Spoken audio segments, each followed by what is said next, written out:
시간입니다. 안녕하세요. 저는 시사인 김은지 기자고요. 첫 번째 코너 바로 들어가겠습니다. 쏟아지는 뉴스에 어떻게 반응해야 될지 알려드리는 시간 뉴스 리액션입니다. 김여아 기자 안녕하세요. 네, 안녕하세요. 네, 안녕하는 인사가 또 이렇게 뜻해지는 상황인데 그래도 김만권 박사님 고생이 많으십니다. 예. 안녕하십니까, 김만권입니다. 네, 정치 철학자는 더 힘든 시절인 것 같다 이렇게 댓글 달아주시는 분이 계시는데요. 정치가 정말 다 무너지고 있다 이런 이야기 하시네요. 자, 첫 번째 뉴스 얼른 들어가 보죠. 네, 22일째 기다리는 윤 탄핵 선고일. 네, 22일째 아직도 안 나오고 있죠. 네, 현재 고심이 길어지고 있는데요. 그러다 보니까 여권 일각에서는 각하나 기각 가능성이 높아졌다 이런 취지의 주장이 나오고 있습니다. 오세훈 서울시장도 지난 17일 TV조선과 한 인터뷰에서 기각 쪽 2분, 각하 쪽 1분 정도 계시지 않겠냐 하면서 자신을 탄핵 찬성으로 분류하는 건 무리가 있다라고 반박을 하기도 했는데요. 그러다 보니 윤 대통령 측에서도 이 탄핵 심판이 절차적 흠결이 많다면서 이 각하, 기각 이런 주장을 하고 있는데 지금 이제 헌재 심리가 장기화되고 있는 게 그런 것 때문이다라는 취지로 하는 이야기들이 나오고 있습니다. 그러다 보니까 몇 가지 주장만 좀 떼어서 팩트 체크를 해보면 좋을 것 같은데요.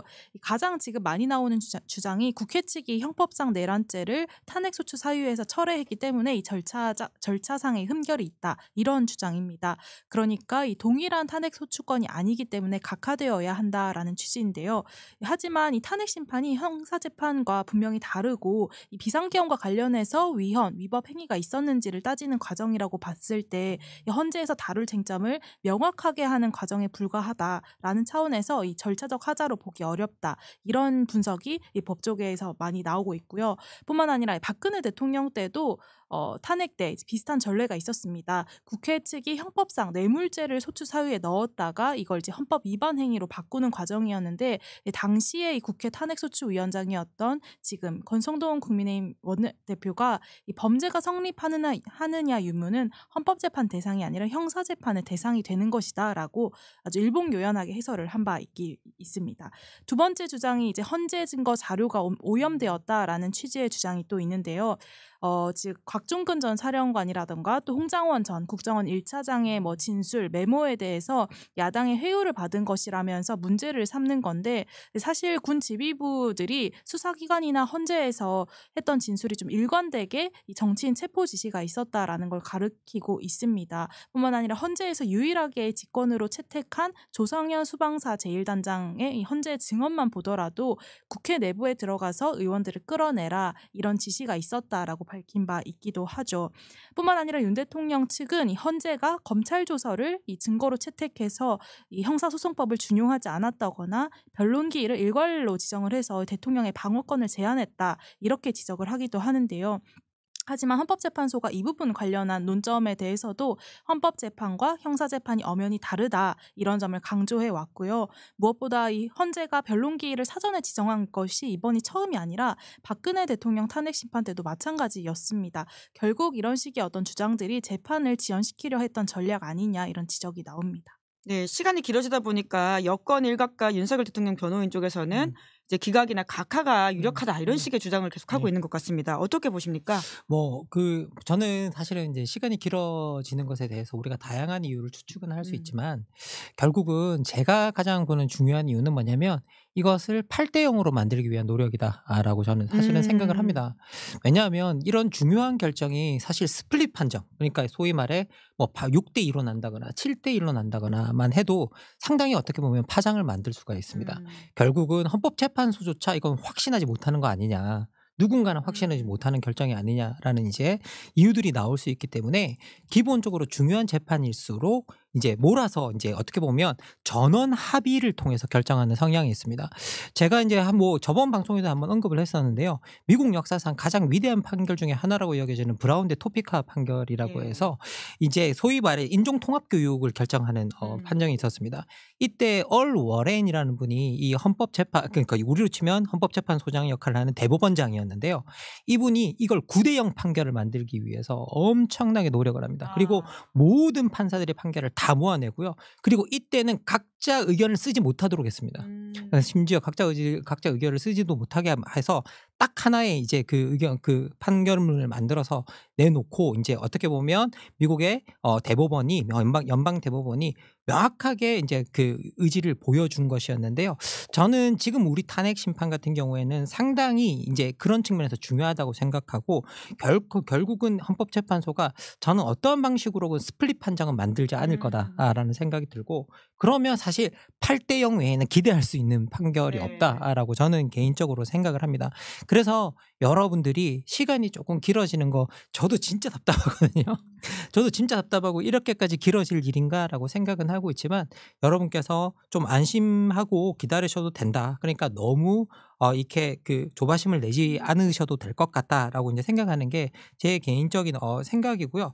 그리고 이제 더 이제 여러분께 말씀드리고 싶은 부분이 뭐냐면 많은 그 반론들이 예. 뭐 이렇게 뭐 기각이 될 거다 뭐 이런 것들이 형사 재판과 탄핵 심판을 섞어서 이야기를 하고 있습니다. 그러니까요. 예, 그런데 형사 재판과 탄핵 심판은 전혀 다른 겁니다. 음.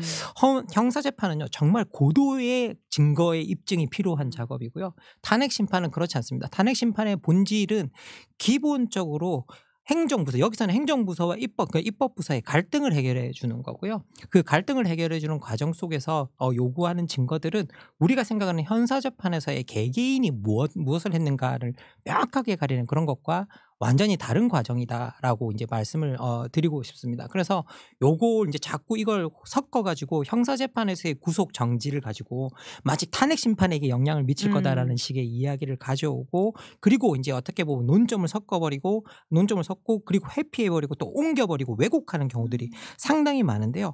형사재판과 탄핵 심판은 직접적인 연결고리가 없다라는 거 명확하게 말씀을 드리고 탄핵 심판은 입증의 어떤 그런 것들이 형사 재판만큼 그렇지 않다라는 것들, 높지 않다라는 걸 명확하게 말씀드리겠습니다. 네, 댓글창에 5시 40분까지 기다려야 된다라는 식의 이야기가 있는데요. 그래서 왜냐하면 박근혜 전 대통령 때도 이틀 전 오후 5시 즈음에 했다는 거잖아요. 네. 관련해서 좀 취재를 했죠. 네, 저희 시사인 전혜원 기자가 현재 공보관과 방금 전에 통화를 했다라고 해서 좀 알려드리면요. 오늘 중에 이 선고기일 공지 없냐 이렇게 질문을 하자 저희가 선고기일 관련된 건 노코멘트 하고 있는데 6시까지 별 말씀 없으면 퇴근하셔도 되겠다라고 답을 했습니다. 아직 있을 가능성도 있느냐 이렇게 다시 묻자 지금은 일단 모르는 거니까요. 이렇게 답을 했다라고 조금 전 연락을 받았습니다. 네, 어쨌든 6시까지는 기다려야 된다라는 또 조리는 마음을 가지고 있는데요. 네, 실시간으로 나온 입장이라는 말씀을 드리면서 또 그런 가운데 또 윤석열 대통령 석방이 되고 나서 공직사회에 변화되는 모습도 있잖아요.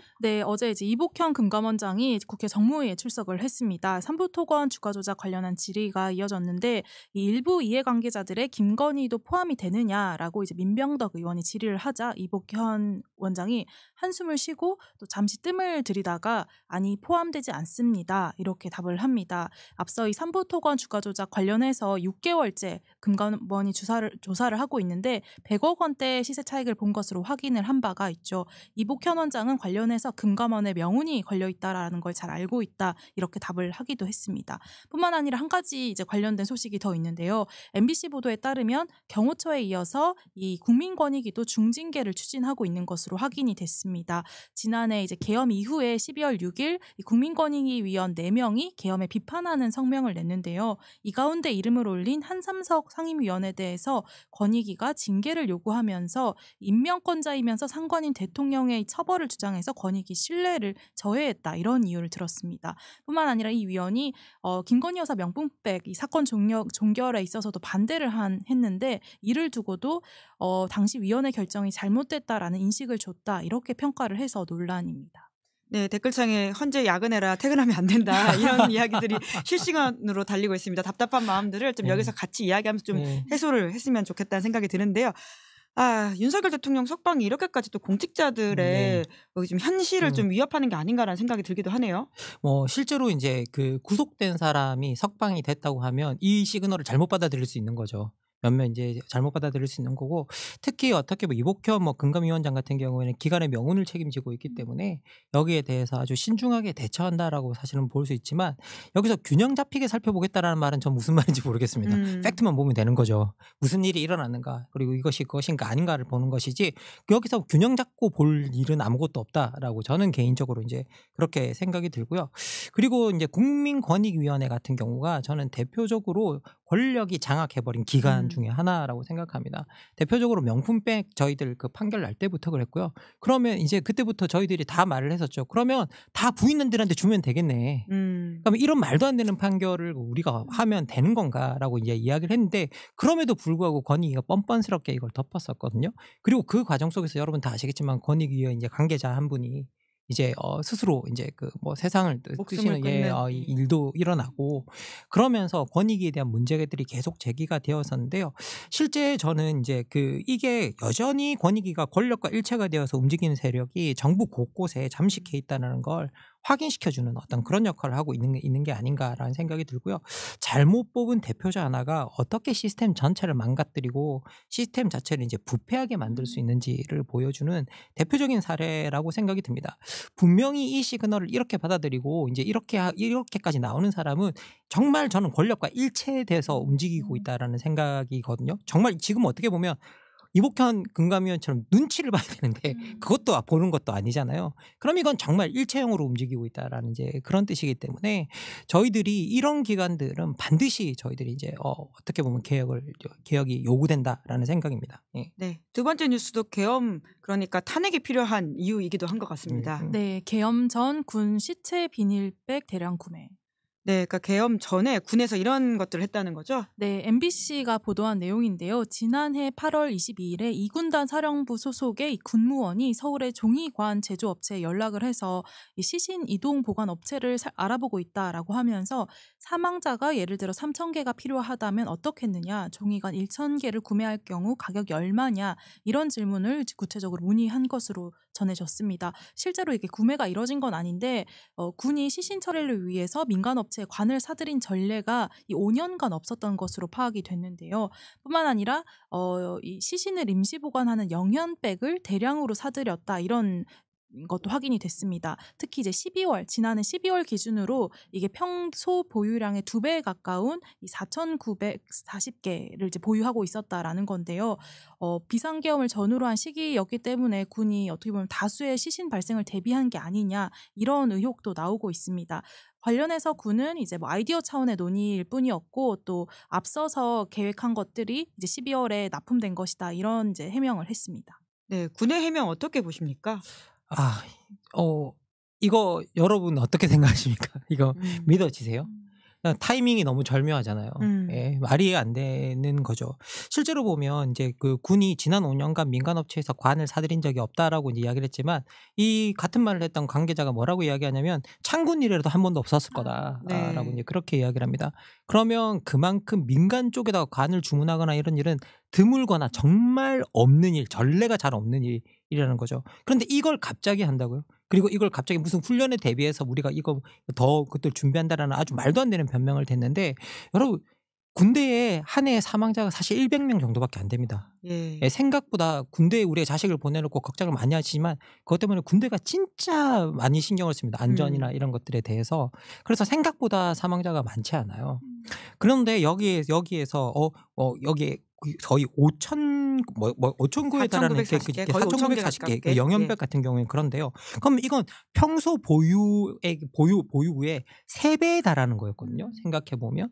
그러면 우리가 갑자기 이렇게까지 많은 영현백을 보유할 이유가 뭔가라고 이제 우리가 또 질문을 할 수가 있는 거죠.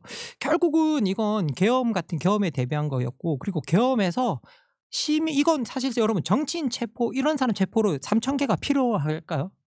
결국은 이 숫자를 이렇게 생각했다는 건 민간 피해까지 생각을 했다라는 이제 그런 것들을 우리가 추정할 수밖에 없거든요. 그렇기 때문에 결국은 민간인들을 공격한다는 건 사실은 내란이 가까운 아니에요.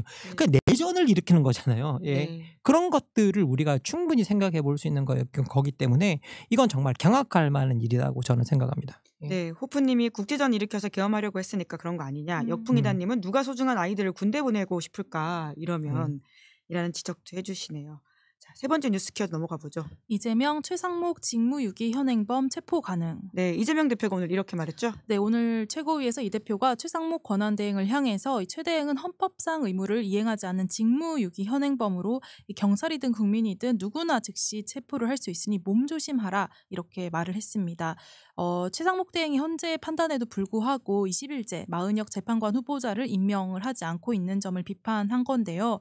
여당이 즉각 반발을 했습니다. 권성동 국민의힘 원내대표는 IS와 같은 이 테러리스트가 한 발언이 아닌지 잠시 착각했다라고 하면서 자기 지지자가 테러를 저지르라고 부추기는 불법 테러 선동이다 이렇게 비판을 했는데요. 그러면서 이 대통령 권한대행을 상대로 협박을 가했으니 이재명 대표를 향해서 내란 선동죄 현행범이다 이렇게 역공을 펴기도 했습니다.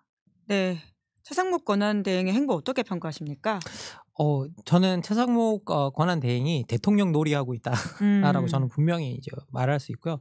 약간 용서할 수 없는 이제 그런 길을 가고 있는 것 같습니다. 지금 최상목 권한대행이 마은혁 헌법재판관 같은 경우는 임명하지 않는 건 하나의 헌법기관이 다른 헌법기관의 완결성을 해치는 일이거든요.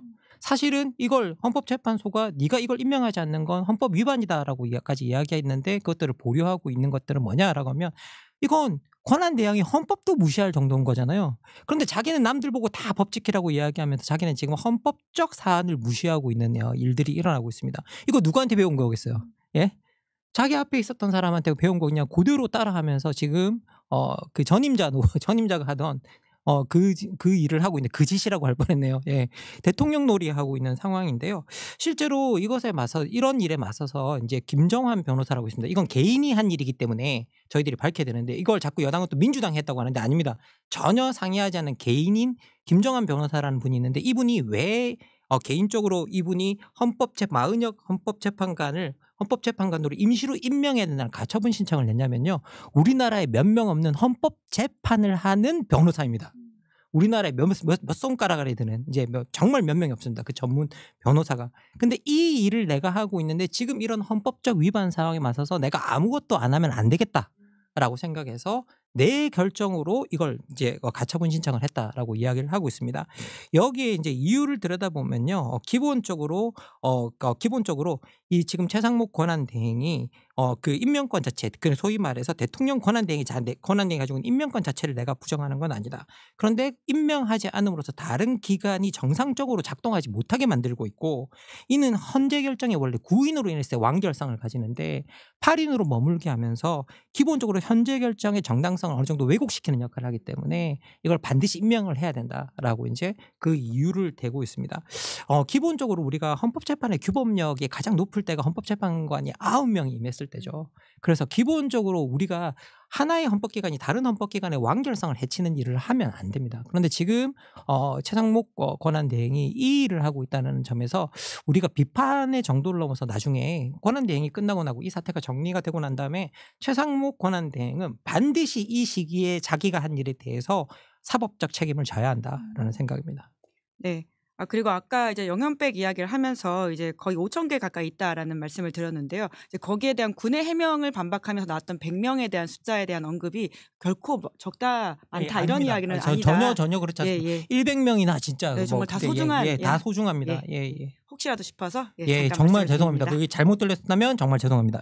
자, 네 번째 뉴스 넘어가 보죠. 네, 윤석열 석방 논리 차용한 서부지법 폭도 변호인. 네, 또 변호를 황교안 전 국무총리가 맡고 있다고요? 예, 서부지법 폭동 가담자들 16명에 대한 공판이 오늘 또 열렸습니다. 황교안 전 국무총리가 변호인으로 나서서 윤 대통령 측의 논리를 그대로 인용하는 그런 변론을 보였는데요. 윤 대통령 구속 절차가 잘못되었고 또 수사권이 없는 사람이 수사를 했다라고 하면서 이들이 일으킨 폭동이 그에 저항하기 위해서 나온 것이다라는 궤변을 쏟아냈습니다. 그러면서 이 피고인들이 대부분 자기 생업이 있는 사람들인데 이 피고인 대다수가 구속된 것이 역시 과도하다 이런 주장을 내놓았는데요.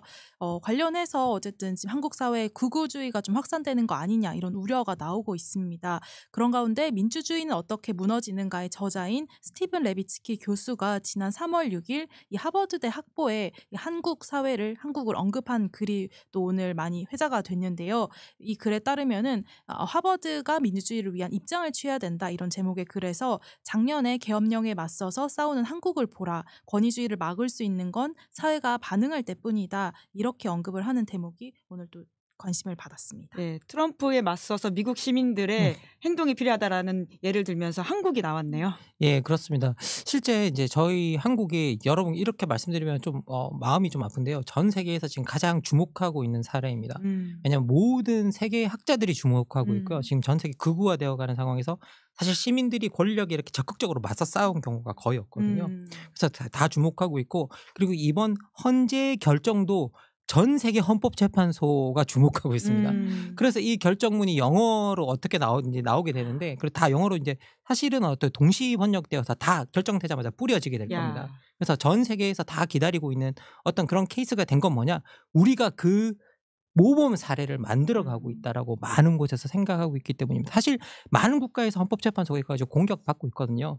그래서 기본적으로 헌법재판소가 어떤 하나의 그 모범 사례를 세울 수 있는 어떤 그런 경우로서 지금 움직이고 있기 때문에 우리 헌법재판소의 현명한 결정을 이제 기대하고요. 그리고 이미 해외에서 우리 국민들이 한 일에 대해서는 이미 다 평가가 끝났다.